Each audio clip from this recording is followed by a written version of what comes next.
क्या 2029 का जो लोकसभा चुनाव है उसमें अब भारत में संसदीय राजनीति का सबसे बड़ा टर्निंग पॉइंट बनने जा रहा है? क्या संसद में अब आधी आबादी की आधी हिस्सेदारी तय होने वाली है? यही वो सवाल हैं जो इस वक्त देश की सियासत में सबसे ज्यादा गूंज रहे हैं, क्योंकि केंद्र सरकार महिलाओं के लिए 33% आरक्षण लागू करने की दिशा में बड़ा कदम उठाने की तैयारी में है। और ये कदम सिर्फ एक कानून नहीं बल्कि भारत की राजनीतिक तस्वीर बदलने वाला फैसला साबित हो सकता है। हाल ही में गृह मंत्री अमित शाह ने एनडीए और गैर कांग्रेसी दलों के नेताओं के साथ बैठक कर बातचीत की है और इस मुद्दे पर सहमति बनाने की कोशिश की। अगर सब कुछ तय हुआ तो संसद के इसी सत्र में 2 बड़े बिल पेश किए जा सकते हैं। सबसे दिलचस्प बात यह है कि इस प्रस्ताव के तहत लोकसभा की सीटें 543 से बढ़कर 816 तक हो सकती हैं और इनमें से करीब 273 सीटें महिलाओं के लिए आरक्षित होंगी। यानी पहली बार संसद में महिलाओं की मौजूदगी सिर्फ प्रतीकात्मक नहीं बल्कि निर्णायक हो सकती है। याद कीजिए 2023 जब महिला आरक्षण कानून संविधान के 106वें संशोधन के रूप में पास हुआ था, लेकिन उसमें एक बड़ी शर्त थी। वो बड़ी शर्त ये थी कि नई जनगणना के बाद ही इसे लागू किया जाएगा। अब जो नई पहल सामने आ रही है वो इसी प्रोसेस को तेज करने या उसकी शर्तों में बदलाव की तरफ इशारा करती है। यानी 2029 से पहले ही महिलाओं को उनका राजनीतिक अधिकार मिल सकता है। भारत तो भूमि ही वही है जहां कहा भी गया है, यत्र नार्यस्तु पूज्यन्ते रमन्ते तत्र देवता, यानी जहां नारी की पूजा होती है वहीं देवताओं का वास होता है। लेकिन सवाल ये है जो सत्ता के गलियारों में बैठे लोगों से है कि क्या कभी पिछली सरकारों में उनके सम्मान को लेकर जो काम किए गए वो सिर्फ शब्दों तक सीमित रहे या उसे सत्ता में हिस्सेदारी भी मिली। लंबे समय तक महिलाएं राजनीति में मौजूद तो रहीं, लेकिन उनकी संख्या सीमित रही। अब ये बिल उस सोच को बदलने की कोशिश है जहां नारी सिर्फ पूजनीय नहीं बल्कि नीति निर्माता भी बने। अगर ये कानून लागू होता है तो इसका असर सिर्फ संसद तक सीमित नहीं रहेगा, समाज में महिलाओं की भागीदारी बढ़ेगी, निर्णय लेने की प्रक्रिया में उनका दृष्टिकोण शामिल होगा और आने वाली पीढ़ियों के लिए एक नया रास्ता खुलेगा। गांव की पंचायत से लेकर संसद तक महिलाओं की आवाज और मजबूत होगी। राजनीतिक विश्लेषकों का मानना है कि इससे चुनावी समीकरण भी पूरी तरह से बदल सकते हैं। पार्टियों को अब महिला उम्मीदवारों को प्राथमिकता देनी होगी, नए चेहरे सामने आएंगे और राजनीति का नैरेटिव भी बदल सकता है। तो क्या ये महिला सशक्तिकरण का सबसे बड़ा अध्याय बनने जा रहा है या फिर इसके रास्ते में अभी भी कई राजनीतिक और तकनीकी चुनौतियां खड़ी हैं? एक बात तय है कि अगर ये बिल पास होता है तो भारत की लोकतांत्रिक कहानी में एक नया अध्याय जरूर लिखा जाएगा, जहां नारी सिर्फ सम्मान की प्रतीक नहीं बल्कि सत्ता की साझेदार भी होगी। अब सरकार का प्रस्ताव है कि नई जनगणना का इंतजार करने की बजाय 2011 की जनगणना के आंकड़ों के आधार पर ही परिसीमन किया जाए। इससे प्रोसेस तय समय पर पूरी हो सकेगी और आरक्षण लागू किया जा सकेगा। इस सत्र में 2 बिल लाए जाएंगे। एससी और एसटी कोटा होगा।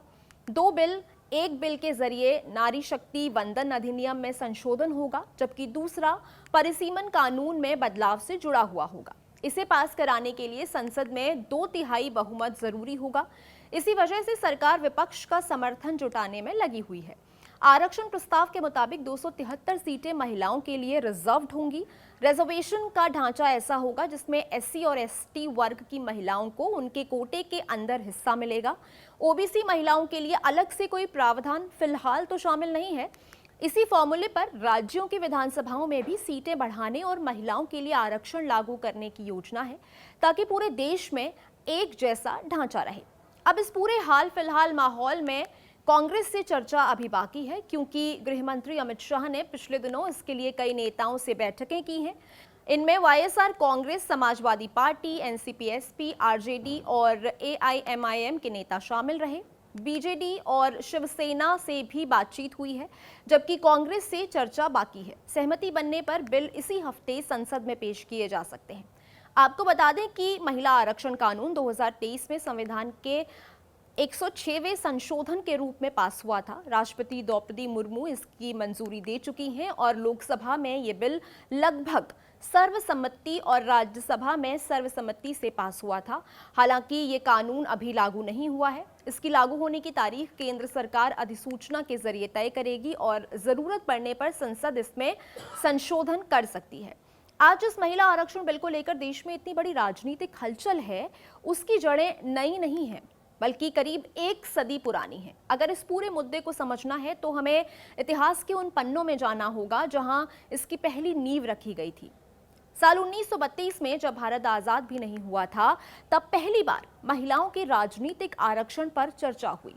उस दौर में बेगम शाहनवाज और सरोजिनी नायडू जैसी नेताओं ने एक अलग व्यू पॉइंट रखा। उन्होंने आरक्षण के बजाय महिलाओं के लिए बराबर राजनीतिक अधिकार की मांग की। यानी शुरुआत से ही ये बहस सिर्फ सीट देने की नहीं, बल्कि समान भागीदारी की रही है, जिसे हम इक्वल पार्टिसिपेशन कहते हैं। इसके बाद 1970 के दशक में ये मुद्दा फिर उठा। 1971 में महिलाओं की स्थिति पर बनी समिति ने आरक्षण का विरोध किया, लेकिन 1974 की रिपोर्ट ने एक बड़ा मोड़ लिया, जिसमें पहली बार पंचायतों और नगर निकायों में महिलाओं के लिए सीटें आरक्षित करने की सिफारिश की गई। यही वो समय था जहां से ग्राउंड लेवल पॉलिटिक्स में महिलाओं की एंट्री का रास्ता खुलने लगा। फिर आया 1988, जब नेशनल पर्सपेक्टिव प्लान ने पंचायत से लेकर संसद तक महिलाओं को आरक्षण देने की बात कही। इस सोच ने आगे चलकर 1993 के ऐतिहासिक 73वें और 74वें संविधान संशोधनों की नींव रखी। इन बदलावों के जरिए लोकल गवर्नमेंट ने महिलाओं के लिए 1/3 सीटें आरक्षित की और यही भारत में महिला राजनीतिक सशक्तिकरण का पहला बड़ा टर्निंग पॉइंट बना। आज कई राज्यों में यह आंकड़ा 50% तक पहुंच चुका है और अब वही मॉडल राष्ट्रीय स्तर पर लागू करने की तैयारी है। यानी जो यात्रा 1931 में एक बहस के रूप में शुरू हुई थी, वो अब संसद तक पहुंचकर एक निर्णायक मोड़ पर खड़ी है। अब जब 2029 से पहले लोकसभा में 33% आरक्षण लागू करने की बात हो रही है, तो ये सिर्फ एक बिल नहीं, बल्कि 100 साल पुराने संघर्ष और विचारधारा का परिणाम है। सवाल अब भी वही है, क्या इस बार नारी की भागीदारी सच में सत्ता के केंद्र तक पहुंचेगी? आज जब महिला आरक्षण को लेकर देश एक बड़े फैसले के मुहाने पर खड़ा है, तो सबसे अहम सवाल यही है, क्या भारत की राजनीति सच में आधी आबादी को उसका पूरा हक देने के लिए तैयार है?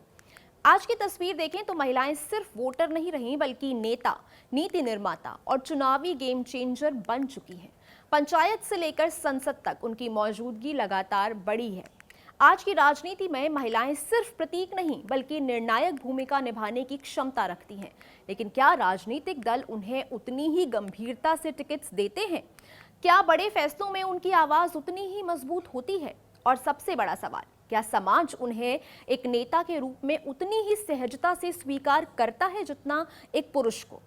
इस बिल के लागू होने से संसद में महिलाओं की संख्या बढ़ेगी, लेकिन असली बदलाव तब आएगा जब उनकी भागीदारी प्रभाव में बदलेगी, जब नीतियों में उनका नजरिया दिखेगा, जब फैसलों में उनकी प्राथमिकताएं झलकेंगी।